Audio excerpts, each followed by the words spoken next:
In misdemeanor world, no time waiver. You're going to go to trial within 30 days of entering that time waiver. And so I was in cases, trial from back to back to back. And I was able to do that because I did have the support of Lewis and the other attorneys in the office. And I just had that young drive where I could, I didn't need to sleep as much as I do now. And I always felt that fire and just like, and I mean, it's like these are people's lives. When you're charged with a crime, you can't really move on with it hanging over your head. Howdy, and welcome to the show. Cooper's Code focuses on legal issues and notable practitioners, distilling wisdom so we all achieve the best results for our clients. I'm Miles Cooper, and I'm thrilled to share this conversation with Phoenix Streets. Phoenix has served with the San Francisco Public Defender's Office for the last 24 years. In our civil world, most lawyers are lucky to see a few trials a year, not Phoenix. Within his first 2 years in practice, Phoenix received an official commendation from the San Francisco's Board of Supervisors for trying more misdemeanor cases than any other lawyer in the last decade. His work was featured on PBS through a documentary, Presumed Guilty. Phoenix gives us a glimpse into the criminal court trial work and how one focused individual can change lives. Phoenix grew up in the small southern town of Beebe, Arkansas, where he and his family experienced racist attacks and abuse. These experiences helped fuel Phoenix's drive to become a public defender. He did not take the easy route. Phoenix served our country with 4 years enlisted in the Navy, then attended UC Berkeley on the GI Bill, and finally law school at UC Law. As you listen today, I ask you to consider something Phoenix said when we initially spoke. When things are at their bleakest, I remember I'm a descendant of slaves, and I think about what they went through. With that framing, I ask you to sit back and enjoy this interview with Phoenix Streets. Welcome to the show, Phoenix. Thank you. It's good to be here. I want to start initially in terms of going kind of back to the beginning and what drove you to wanting to become a public defender in the first place. Can you talk a little bit about what life was like for you growing up and why you decided to go this route? Well, I grew up in a very poor household, raised by a single mother. We first were in San Francisco, but until I was around 7 years old. So we lived in the projects, in the Western Addition projects. Then I was 7 and my mother decided to move to Arkansas to take care of her mother, my grandmother. And a lot of I should say, a number of family members and friends were arrested, charged with crimes that they didn't commit. And even if they did, it was for minor things. And they had no one to turn to. We couldn't afford an attorney.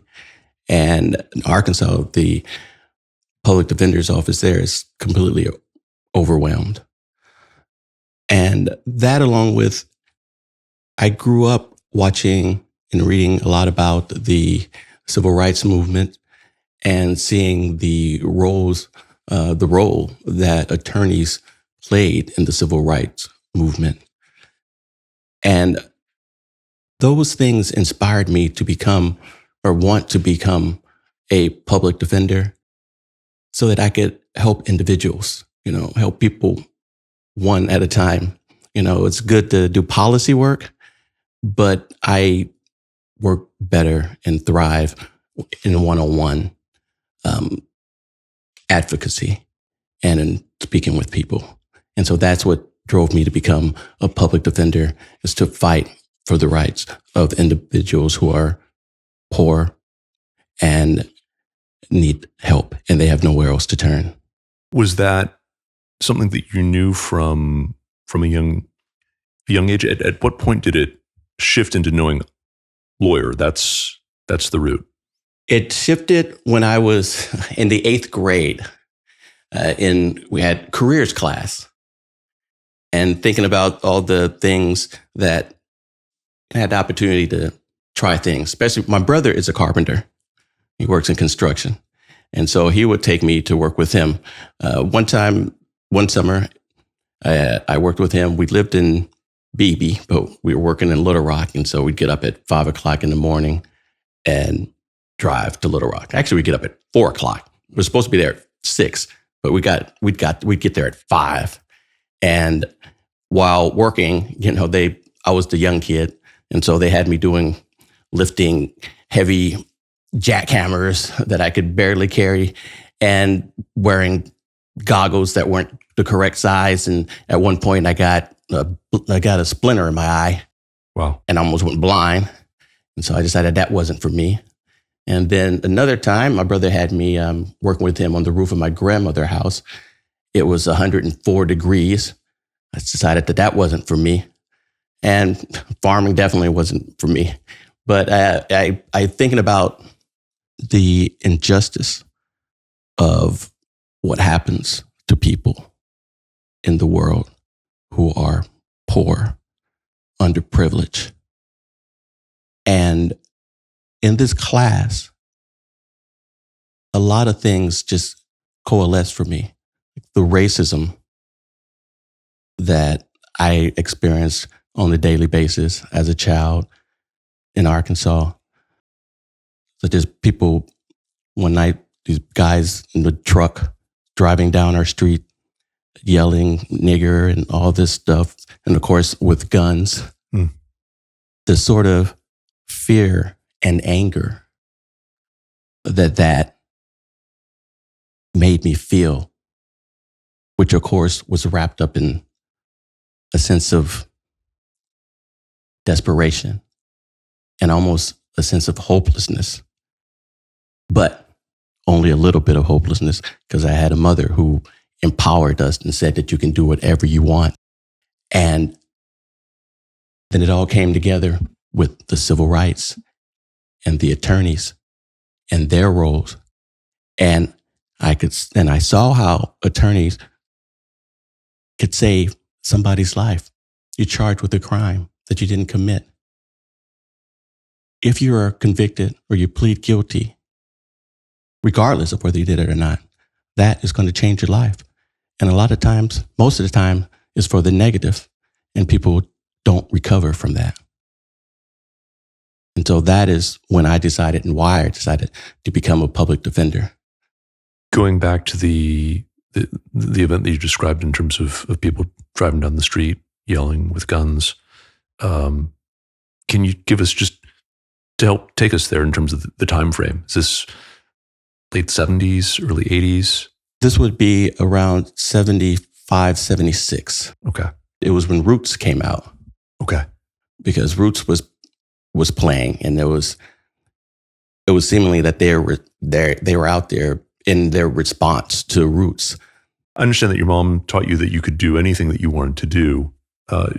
After high school, I understand you enlisted in the Navy?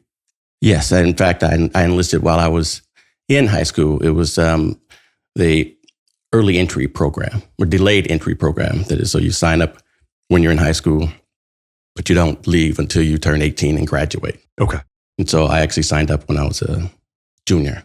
And what made you choose that route? Well, once again, we were poor. I didn't really have any options. Mother was very kind and generous. She said, if you want to live at home, you have to get a job or go to school. But that was nice of her, but I wanted to not be in Arkansas because there was nothing there for me, especially in the small town that we lived in. There were no options. I didn't want to work on the farm. I didn't want to work in the factory. So what are my choices? The military. And my father was in the military. Other members before him of the family have been in the military. I initially was going to join the Marines, but I decided that running around in the jungle eating bugs wasn't for me. And so I chose the Navy because the Navy, I would get to travel, get to see things as and hopefully mature. I was only 18 at the time, and learn a skill. And that would be a way for me to get money to go to college with the GI Bill. And so it was a way to escape Arkansas as I made my way towards being an attorney. Part of the reason I'm asking about some of that as background is when you look at the military today, in the period that you were in and more currently, the enlisted ranks typically are not made up of, the kids of the 1%. They are primarily from people who are lower income, people who are disadvantaged and find that as a path forward. Was that something that you've found to be true in terms of whether through the GI Bill or through training or through opportunities? Was it something that worked for you? It was something definitely that worked for me. Mind you, I did not like the Navy. We can get into that later, but I did not really like the Navy. It was a pathway, Understood. A stepping stone. And yes, a lot of my people that I worked with listed, as you described, from poor backgrounds, disadvantaged backgrounds. But in that, although everybody's from disadvantaged backgrounds, it was a pretty diverse group of underprivileged people. And that was a part that I enjoyed. I met some good people and had some good friends. But I couldn't wait to get out. You go through Great Lakes? Yes, we call it the Great Mistakes. That was where I did boot camp. Me too. Oh, yeah. Okay. All right. I did not get to stay for 4 years though. So they found an eye condition. I got the joy of finishing boot camp and being kicked out. Oh, no. So yeah.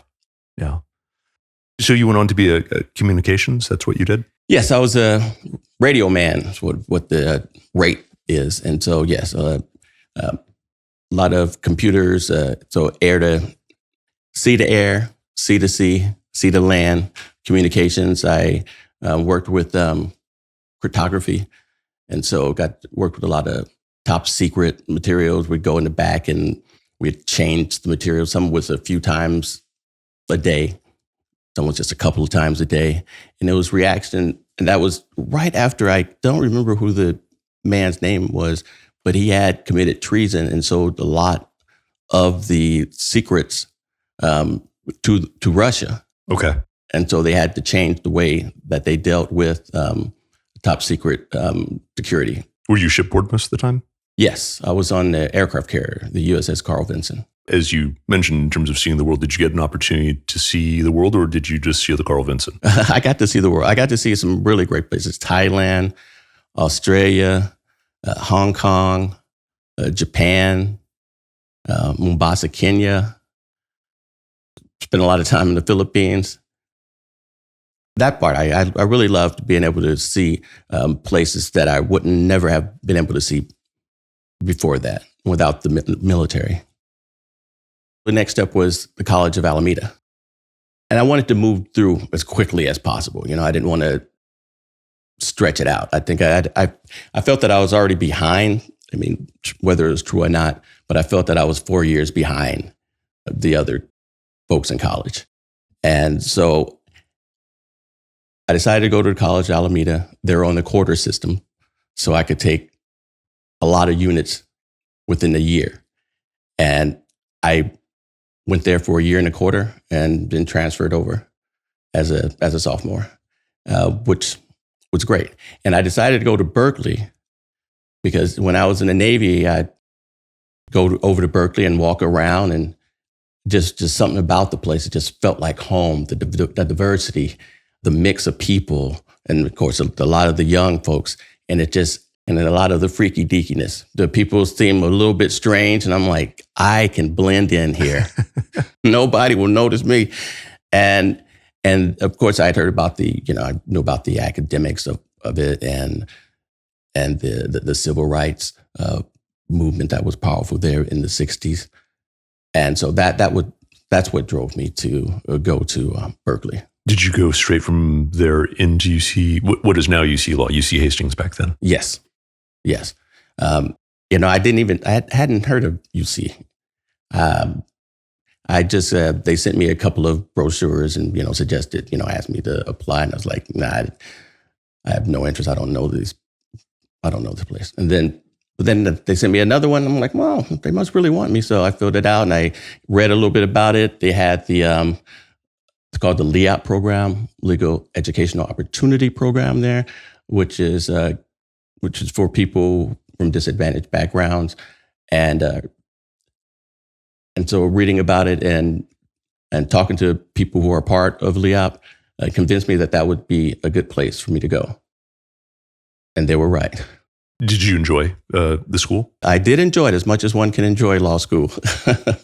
But I would say, yes, for the most part, I did enjoy it. It was, of course, challenging. And it's not a lot of poor people, not a lot of people with my background. There are a lot of poor people in the neighborhood of Hastings UC Law, but not at the school. Exactly. Was the public defender's office the first place that you landed in terms of a clerkship or summer position? Yes, but there was a woman who was working at the public defender in the juvenile hall down in the juvenile section. And she said that she was looking for interns. She can't pay, but it'd be a good experience. And so then I worked with her a couple of summers. And I found it quite interesting, but I didn't want to work with kids. I find kids very challenging emotionally. So I didn't want to work with kids. So of course, during my time at Hastings, I took a class. It was street law, and they work within the juvenile justice system. So I'm like, okay, I'll do this and teach a class, but they teach at regular high schools, And I said, I don't want to teach all girls, and I don't want to be at juvenile hall. So they sent me to juvenile hall to teach all girls. That's, I guess there's a lesson there. You should, I guess, ask for what you want instead of what you don't. Right, but I'm glad I did. That was a very enlightening experience, and it allowed me to grow in a way that I don't think I would have before. And I think my students taught me more than I taught them. When you did that, is this the Justice Center that's up at Portola and O'Shaughnessy, or is it the one down in San Bruno, or was there another one? No, it's the first one. Okay. Did you come on full time with the public defender's office once you left law school? After law school, my first job was at the, it's no longer, it's the San Francisco Neighborhood Legal Assistance Foundation. Opened an office in Alameda. Well, they didn't open an office.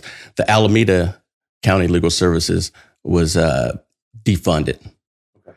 And so they asked, called Sniff Laugh, to come over and take over. Sniff Laugh? Yeah. That was what the acronym was? That's what the acronym was.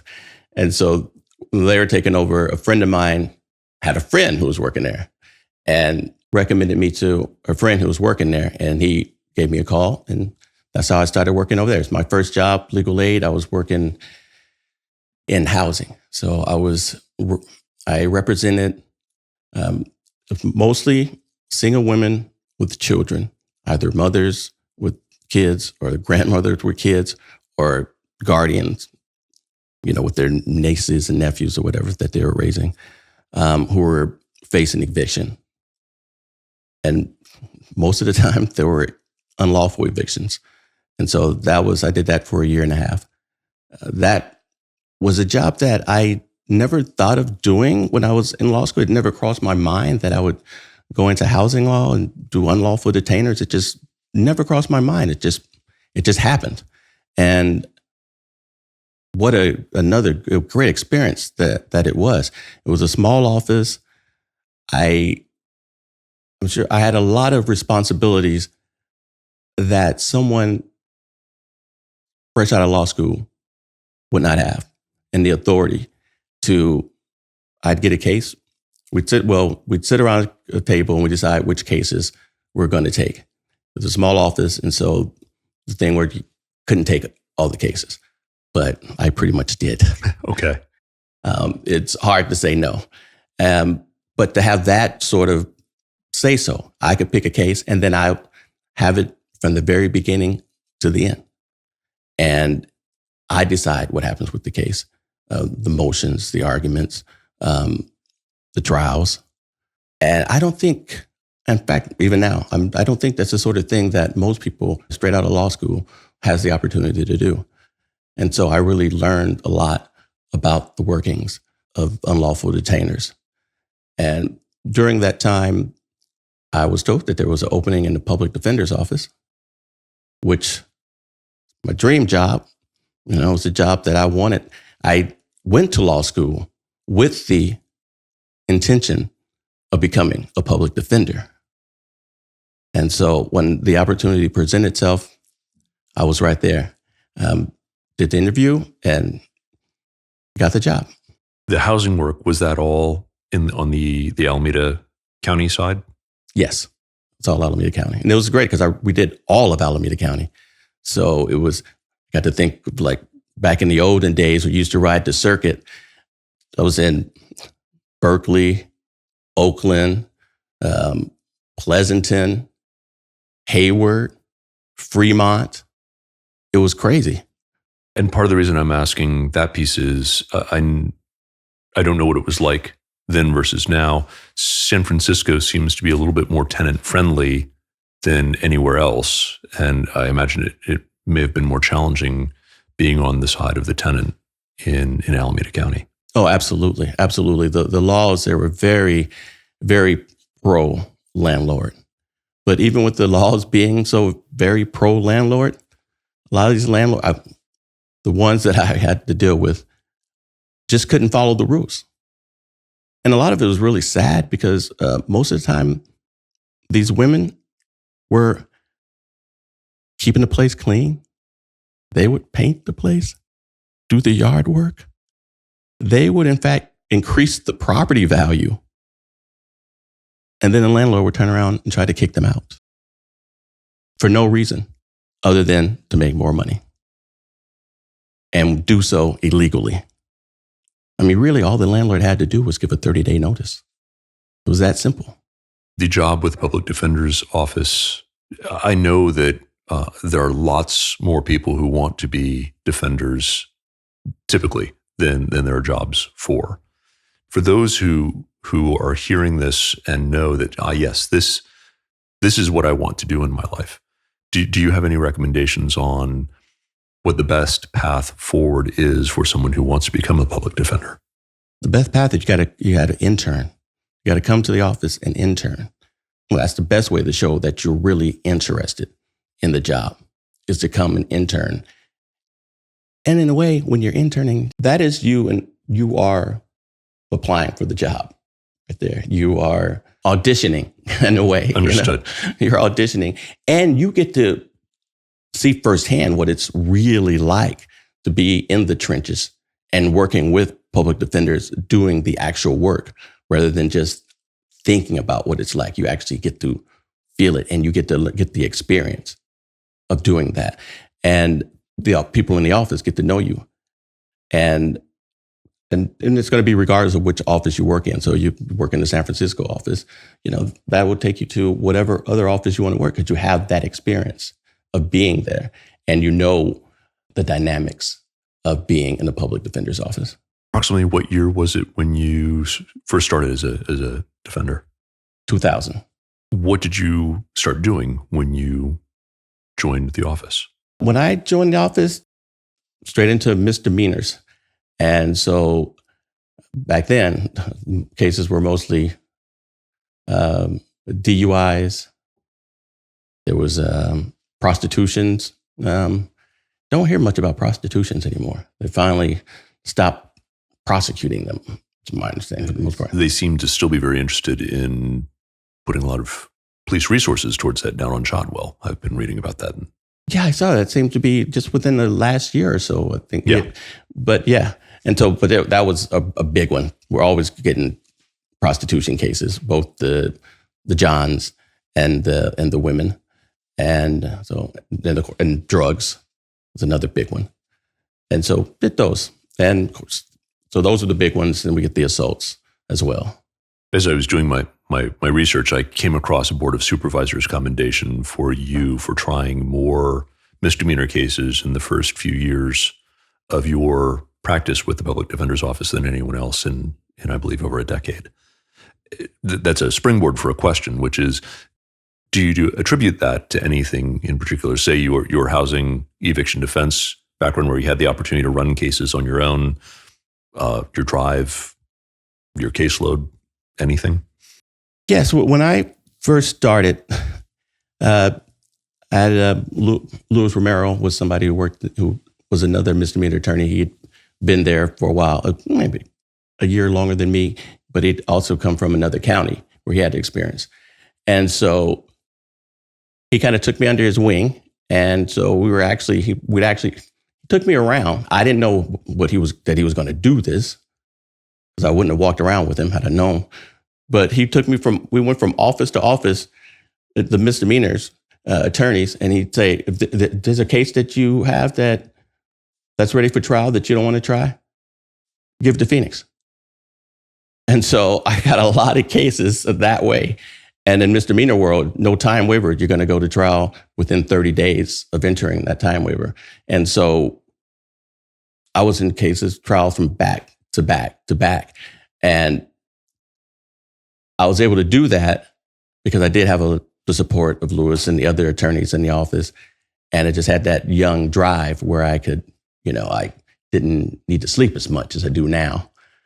And I always felt that fire, and it's like, and I mean, it's like, these are people's lives. When you're charged with a crime, you can't really move on with it hanging over your head.